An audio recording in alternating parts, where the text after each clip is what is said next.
Pagbati po mga kababayan, patuloy po kayong nakikinig sa tinig ng karunungan. Alam nyo, hindi po matututulan lalong hindi po mapasisinungalingan ang ating pamahalaan. Ang katotohanan na napakaraming Pilipino na po ang dismayado sa isinasagawang investigasyon diyan sa anomalya ng flood control projects. Simula po ng patalsikin si Senator Rodante Marcoleta bilang chairman ng Senate Blue Ribbon Committee, nagkagulo-gulo na po ang direksyon. Parang hindi na natin makita kung saan patutungo yung isinasagawang investigasyon ng nasabing komite. Ang totoo, nawawalan na nga tayo ng pag-asa kung talaga bang mapapapanot pa yung malalaking isda na talagang sangkot dyan sa anomalya at maituturing nga po na mastermind ng katiwalian ng nasabing proyekto. Kaya ang sigaw po ng napakaraming Pilipino, ibalik na po si Senator Rodante Marcoleta sa Senate Blue Ribbon Committee at hayaan na siya na ipagpatuloy yung direksyon na kung saan tutumbok doon sa gusto ring tumbukin nagmamayang Pilipino. Kaso may nakakalungkot po na balita. Opo ay kinuha namin sa Net25 News and Information mga kababayan. Opo ang sabi sa balita. Nakatakdang tapusin ng Senate Blue Ribbon Committee ang investigasyon hinggil sa maanumalyang flood control projects sa loob ng 2 pagdinig sa susunod na buwan. Ayon kay Acting Chairperson Senator Erwin Tulfo Puba, nakakalungkot, nakakapanlumo na sa investigasyong sinimulan ni Senator Rodante Marcoleta na malapit na sanang matumbok yung malalaking isda. Bigla naman nilang ipahihinto ang investigasyon ng Blue Ribbon. Wala pa nga pong napapakulong eh. Wala pa nga pong napapagot. Yan po ba ang gobyerno ng mamamayan ng bansang ito? Tatapusin ang isang investigasyon nang hindi man lang naibibigay yung hustisya at katarungan doon sa kaban ng bayan na nagmula sa buwis ng mamamayang Pilipino o pa. Ayon kay Tulfo, pansamantalang itinakda ang susunod na pagdinig sa Nobyembre at 10, kung saan inaasahang ipatatawag nila si dating House Speaker Martin Romales at si dating Ako Bicol Representative Elizaldico na kapwa iniuugnay sa umano'y kickback scheme sa mga naturang proyekto. Ipatatawag kung kailang delay na kung kailang yung isa nag-iikot na sa ibang bansa at hindi nga malaman kung mapapauwi pa. Tapos itong isa naman, hindi alam kung nakalabas na ba. Post lang ng post, pahayag lang ng pahayag na makikipag-cooperate daw. Pero hindi man lang lumabas sa mga pagdinig hanggang salita lang. Kakadili nyo dyan, kakasuspend nyo dyan. Ayun, nagagagala na yung mga dapat na imbestigahan. Samantalang yung mga Pilipino bibitinin ninyo sa investigasyon ninyo. O ang sabi pa dito, kasunod nito, sisimulan ng komite ang bagong investigasyon sa umano'y anomalya sa farm-to-market road projects ng DPW at Department of Agriculture. Iimbitahan ng komite si DA Secretary Francisco T. Laurel Jr. upang magpaliwanag. Wala na. Bagong issue na. Matatabunan na to. At ang hinuha ko dito, ibibigay na ito sa ICI. Ipapanay ang flood control projects na yan, na kung saan ay ginastusan ng daan-daang bilyon at umabot pa nga raw sa trilyong na baliwala lang. Tapos walang mapapapanagot. Hindi pa tapos diyan. Dito naman tayo sa ICI o anong balita sa ICI? O just in ICI cannot yet identify any government official involved in the anomalous flood control projects.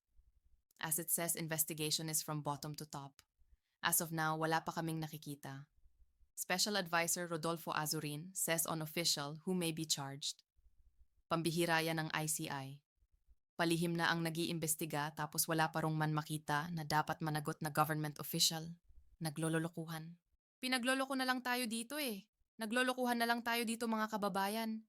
Grabe na itong gobyerno na ito.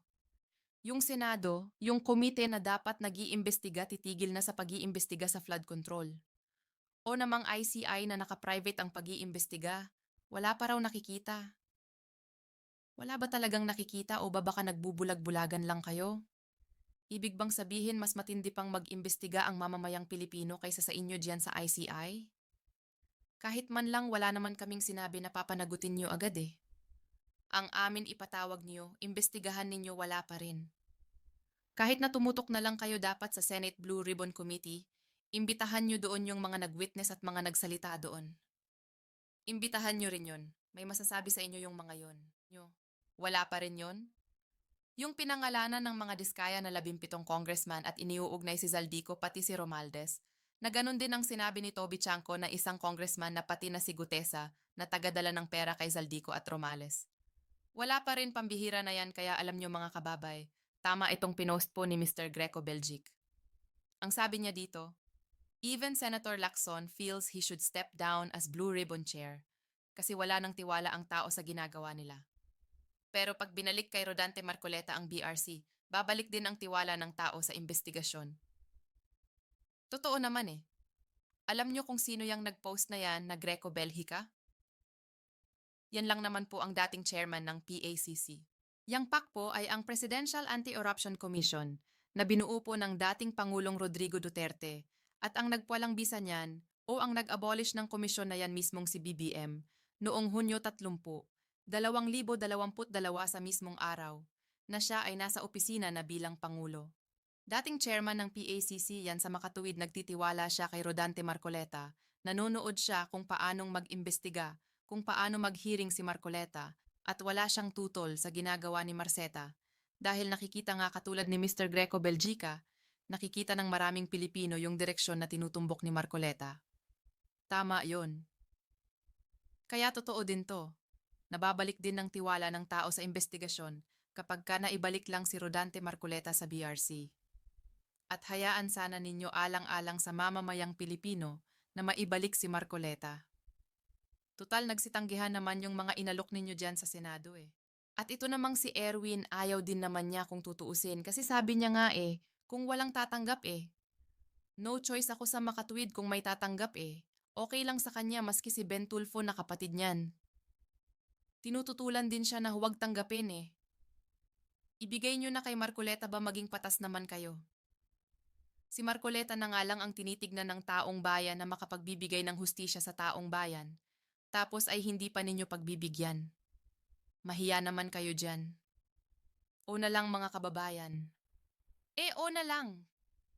Bakit hindi na lang tignan ng Senado yung pagtitiwalang ibinigay din ng Pangulong Bongbong Marcos kay Marcoleta para maimbestigahan yung anomalya ng flood control projects? Anong ibig ko sabihin? Opo, panoorin po natin yung naging pahayag na nung nakaraan pa ni Senator Rodante Marcoleta na nang siya pa ang Senate Blue Ribbon Committee Chairman. Ito ay ipinahayag niya sa Sagan Mamamayan na kung saan sinabi sa kanya ng Pangulo, sana magtagumpay ka. Pakinggan po ninyo yung pagtitiwala ng Pangulong Bongbong Marcos dito kay Marcoleta. Oo. Ang totoo niyan, o siguro kailangan sabihin ko na rin ngayon ano? Sige nga po. Oo. Bago ako nag-imbestiga, yung unang araw na investigasyon, opo. Nagkausap kami ng Pangulo. Yan ba, mister?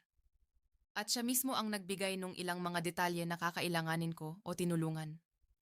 Ama ng taong bayan nito Yan ang malaking balita ngayon, sir. At ang sinabi niya sa akin sana ay magtagumpay ka. Kaya para dyan sa gumawa ng communication na yan, hindi ang Pangulo mismo ay nagbigay ng pahiwatig na sana magtagumpay ang iyong pagdinig. O pagkatapos naming nag-uusap, opo. May dumating na isang bisita na upo sa tabi ko. Mr. President, ito yung gawin mong ombudsman. Yun. So personal po kayong magkaharap mismo ng Pangulo? Hindi po tatawagan, sir. Magkatabi nga kami eh. Kaya nga kinukwento ko nga sa inyo eh. Yun pala, okay. O para yung mga taong nagdududa, ayan. Oo. Naku, mawalan na kayo ng duda. Sinasabi ko na. Naku, may dumating na tumabi sa akin. Opo. Mr. President, mabuti dumating ito ka o ikaw dapat ang maging ombudsman kasi yung 17 aplikante doon. Wala akong masasabi. Basta't mas gusto kita kaysa doon sa 7. Oo eh. Sabi ng presidente o siya na nagsasabi. Alam mo bakit ko? Oo, yan. Alam mo kung bakit ikaw bakit siya dapat maging ombudsman. Opo. Ganito kasi ako nung ako'y nandun sa House of Representatives, meron akong inimbestiga. Nakumpleto ko yung investigasyon. Nagkaroon ng committee report. Opo. Inadopt ng plenary at nagkaroon ng rekomendasyon na lahat ng mga datos, lahat ng impormasyon na nakakalap doon sa investigasyon na yon, opo. Ibigyan ng kopya ngayon ng Ombudsman. Bigyan ng kopya ang Department of Justice, ang Solicitor General. Kung sino-sino pang ahensya may kinalaman sa pagpa-file ng anumang kaukulang aksyon, either administrative, civil, criminal, alam mo ako nangyari? Walang nangyari. Naku. Oo. Kaya kung ikaw ang ombudsman, sabi kong ganyan sa kanya, ako Blue Ribbon Committee ako para may mangyari ngayon. Yan na ang sinabi ko sa kanya. Ayun Naririnig ng Pangulo yan. Opo. Ako seryoso ako mister. Oh, Pangulo sabi niya, narinig mo, ano magdesisyon ka. Oh, ba maski yung ombudsman na inirerekomenda ni Senatorante Marcoleta, walang angal si Presidente doon. Bakong totoo si Pangulong Bongbong Marcos sa mga salita niya kay Marcoleta, sinabi niya, sana magtagumpay ka, binigyan pa niya siya ng mga kinakailangang dokumento ng Pangulo para tulungan sa investigasyon, doon na lang, sa bahaging yun na lang, Senate President Tito Soto. Kung talagang kaisang damdamin ninyo ang Pangulo na matumbok kung sino yung dapat managot diyan, pabayaan niyo si Marcoleta. Ibalik ninyo si Marcoleta. Hindi na lang dito to alkaalyado naman pala kayo ng Pangulo. Hindi na lang huwag na lang ninyo tindan yung taong bayan kasi parang ayaw nyo namang gawin yon. Parang hindi nyo naman kinoconsider yon. Doon na lang sa mismong, pinaglilingkuran ninyo ang Pangulo. Ayan maski budsman nga inirekomenda walang tutol. Binigyan pa nga ng USB yan Sinabihan pa nga na sana magtagumpay ka. Mas magaling ka pa ba, Tito Soto, sa presidente? Kung ang presidente nagtiwala kay Marcoleta, ikaw hindi. Ikaw ang nagsasabing walang direksyon o tuloy natin Sabi niya hindi pa ako naka-apply Hindi ka wala pa, baka pa wala sa pagpinang JBC review. Hindi ka ako problema yan Halimbawa ko, may na-shortlist na binigay sa Pangulo. Sabi ng Pangulo, ay hindi, wala akong gusto rito. Sige, i-open uli yan. Pwede ka na. Ayun. Oho. Hindi ba pwede? Kaya ko lang kinukwento ngayon para malaman ng taong bayan. Opo. Na ang Pangulo wala siyang gusto. Hindi niya sinabi na huwag mo akong uunahan. Hindi. Nandun ako. Kaming dalawa ang nag-usap. Mister, MO yan. Para magkaalaman na tayo. Ibig sabihin seryoso pati ang Pangulo. Serious. Siya nga ang nagbigay sa akin ng ng USB. Ayun. Mister, para may makatulong ako sa'yo itong mga ilang mga detalye na pwede mong gamitin. Naku, mabigat pala ito. Ako nag-iimbestiga. Oo. Ako ang aking commit. Ano? Siya nagpahayag siya ng, sana ay magtagumpay ka o anong masama doon? Kapag nagtagumpay ako, magtatagumpay hindi para sa taong bayan nito ba? Pag nagtagumpay si Marcoleta doon sa tinutumbok niya, tagumpay din yun ng taong bayan. Totoo yun. Yan yung sinabihan ni Soto ng pisot na wala raw direksyon. Tapos nung si Ping na yung naupo, asa ng direksyon? Nakatanggap ba si Ping ng tulong mula sa Pangulo kagaya ng natanggap ni Rodante Marcoleta? Ayoko na lang bigyan ng mali siya, mga kababayan, kaya ganito ako magsalita. Kaya pinapalagay ko na talagang gustong-gusto rin ng Pangulo na magtagumpay si Marcoleta. Yun na lang ang tinititigan ko. Ayaw ko na bigyan ng ibang kulay pa yon ng kung ano man yan. Kasi ang akin pahapiaw lang saglit kung talagang seryoso rin naman si Pangulo dun sa sinabi niyang pagtatagumpayin ni Marcoleta, na gusto niya talaga si Marcoleta ang humawak ng blue ribbon.